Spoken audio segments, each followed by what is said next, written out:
Donc la fête de la laine,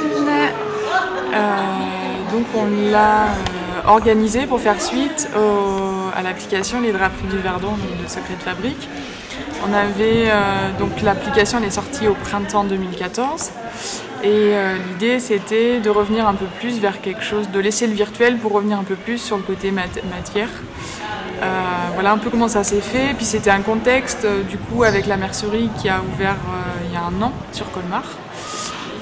Voilà, avec un club tricot. Vraiment de s'appuyer aussi sur le local et de faire avec les gens qui y avaient ici. Voilà, les habitants qui voulaient bien s'impliquer et participer avec nous. Donc voilà un peu comment ça s'est fait. La mairie était partante, la commune, l'office de tourisme aussi, et puis Christelle, comme j'en ai parlé, aussi de son côté, elle avait déjà eu l'idée, donc voilà, elle était hyper partante tout de suite. On n'a pas forcément fait de conférences historiques sur l'histoire des draperies, etc. Parce qu'on en a proposé déjà au printemps. On en avait fait une pour les Journées des Moulins au mois de mai avec Eric Favre. Donc là, on a fait une conférence plus sur qu'est-ce qui se passe actuellement autour de la laine. On avait une volonté de parler d'aujourd'hui et des éleveurs, et, voilà, vraiment du monde de l'élevage et de voir ce qu'on pouvait faire avec cette laine.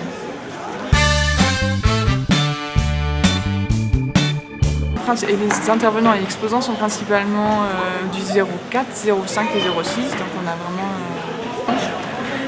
voilà, mais avec des choses assez variées puis assez extraordinaires. Enfin, on a par exemple quelqu'un qui fait des bonnets rasta au crochet et qui fait aussi des dreadlocks au crochet. Donc voilà, c'est une activité qui est complètement originale et c'est quelqu'un qui est de Tartonne, voilà, par exemple. Les premières réflexions ont commencé au mois de juin. Le temps imparti pour cette organisation restait relativement étroit. Cependant, dès les premiers contacts avec les bénévoles et les habitants seront très productifs. Les dons et les diverses créations seront transmises sur un secteur géographique large, au Verdon, Moyen Verdon, Anote, etc. Le thème de départ était sur les créations végétales, pour être en corrélation avec les rencontres du patrimoine. Les rencontres des bénévoles sur Colmar-les-Alpes s'organisaient 2 à 3 fois par semaine. La mairie a prêté un local en face de la mercerie. Cela a permis une aisance de travail et de stockage très prolifique. Toute cette émulsion créative a permis de donner une belle dynamique au projet et au partage entre les bénévoles, mais aussi entre les territoires. Rachel nous précisait que l'idée d'une 2e édition n'a pas été évoquée de manière approfondie par les organisateurs. Dans l'absolu, l'idée reste possible et même souhaitable. Il faudra bien sûr trouver des nouvelles idées et surtout travailler sur les financements possibles. Je suis installée dans la vallée de l'As, à Saint-Julien-d'As. J'ai des brebis, des alpagas, des lapins angora et des chèvres angora et je valorise la laine de mon élevage que je file au rouet en partie et que je fais filer en filature d'un autre côté. Je tiens à valoriser la laine locale, voilà, parce que c'est un produit qu'on ne voit plus en France. Qui disparaît peu, ouais. Voilà, et j'essaye d'en vivre. Et après, vous vendez vos productions? Je vends mes productions, je transforme du début à la fin. Et je propose une vente sur Internet et sur les marchés aussi. Et je valorise aussi le lait de mes brebis, puisque mes brebis donnent du lait et de la laine. Et c'est pas trop compliqué là, de filer là? Au début c'est un peu compliqué, mais après c'est un coup de main. Oui. Vous avez appris vous avez fait des stages ou bien j'ai fait un stage de 2 jours et après j'ai amélioré mon travail au fur et à mesure des années. Voilà. Et après pour arriver jusque là, une fois que la laine est tondue, il y a des traitements spécifiques? Oui, on doit trier la laine, on doit laver la laine, on doit la carder, on la file et puis on la relave encore une fois pour donner du gonflant au fil. On peut la teinter. On peut la teinter avant de la filer, on peut la teinter après l'avoir filée. Voilà, et les teintures, c'est des teintures naturelles ou c'est des... Alors, je fais de la teinture végétale et de la teinture alimentaire essentiellement. c'est de la couleur utilisée pour les bonbons, mais on peut aussi, avec du vinaigre blanc, la fixer sur la laine et l'utiliser. Et on peut faire toutes les couleurs qu'on veut ou il y a quand même un panel à garder? Ouais, on peut faire toutes les couleurs pratiquement, mais moi j'essaye beaucoup de travailler aussi sur la couleur des animaux. Donc j'ai des lapins angora roux, des lapins angora marron, noirs pour la laine angora précieuse. Après pour les brebis, j'ai quelques brebis bicolores, j'ai un bélier noir. Les alpagas, il y a du marron. Et donc j'essaye de travailler aussi avec les couleurs naturelles des animaux. Je me prénomme Guillaume.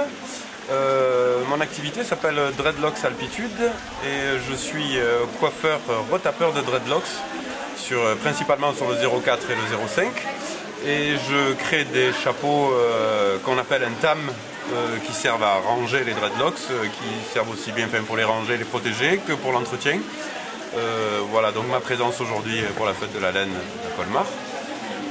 Je vis à Tartonne, mais mon atelier dreadlocks et chapeaux est itinérant en fait. Il bouge quoi. Voilà, je me déplace chez les gens ou en pleine nature, ce qui est souvent très agréable. Donc voilà, pour confectionner. Pour ce qui est des chapeaux, j'aime en avoir quelques-uns sur stand pour faire une présentation, mais la plupart du temps, les chapeaux sont réalisés sur mesure et sur commande. Donc c'est pour ça que j'ai aussi avec moi un stock de laine qui permet aux gens de choisir dans les chapeaux que j'ai la forme qui leur convient, la taille et les couleurs qui les intéressent. Oui, il y a différents modèles. Quoi.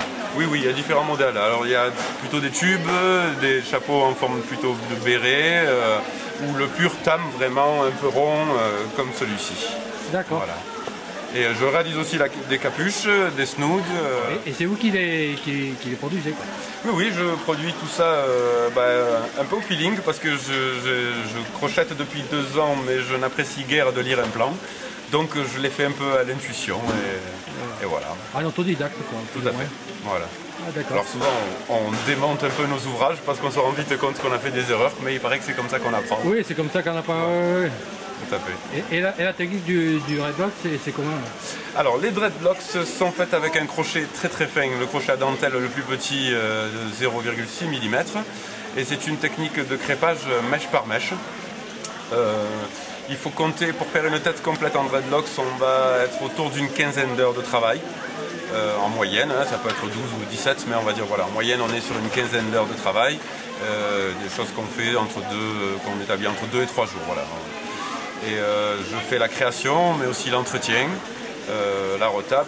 Je fais aussi la pose d'extension en cheveux synthétiques qui permettent d'amener un peu de couleur dans les dreadlocks naturels. Et la création et la pose de la basse, qui sont des sortes de dreadlocks réalisés avec un fil de laine. Qu'on pose pareil, comme celle-ci. Voilà, voilà c'est des accessoires. Voilà. Et après, ça dure longtemps Alors la dreadlocks, c'est à vie. C'est à vie, c'est à vie, oui. On le fait qu'une fois, après il y a un entretien. Quoi. Voilà, ça pousse et on entretient les racines, on rentre les petits cheveux éventuellement qui sortent. Enfin, on le fait de manière régulière. Il y a des gens qui portent une dreadlocks très très clean qui vont venir faire une retape tous les mois. Puis il y a des gens, je ne les vois plus, d'autres une retape tous les 6 mois. Ça c'est au bon vouloir de chacun. Oui, chacun a choisi. Voilà. Après, n'importe quel cheveu peut... N'importe quel cheveu, sans le moindre Il n'y a pas il n'y a pas aucune restriction. Quoi. Non, aucune. Beaucoup de gens viennent me voir en me disant ah, j'ai le cheveu très fin, je n'ai pas beaucoup de cheveux, pour moi ça ne le fait pas, je contredis le truc, non, bien au contraire, je vais même dire c'est plus facile à faire avec des cheveux fins, et lisses même, le crépage est plus rapide. Bon, par contre ça fait moins de dreadlocks, mais on fait la dread sur n'importe quel cheveu, on peut les faire sur la barbe, n'importe quoi, il n'y a aucune restriction. D'accord.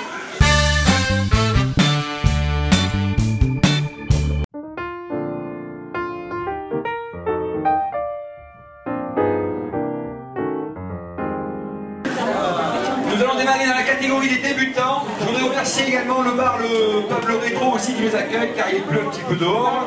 Un grand merci à eux. Donc je vais appeler Tête Grande. Je suis là. Vous êtes là, super. Fabienne. Ghislaine, vous êtes là. Séméa. Vous êtes là. Michel Sylvie. Michel Jean-Baptiste.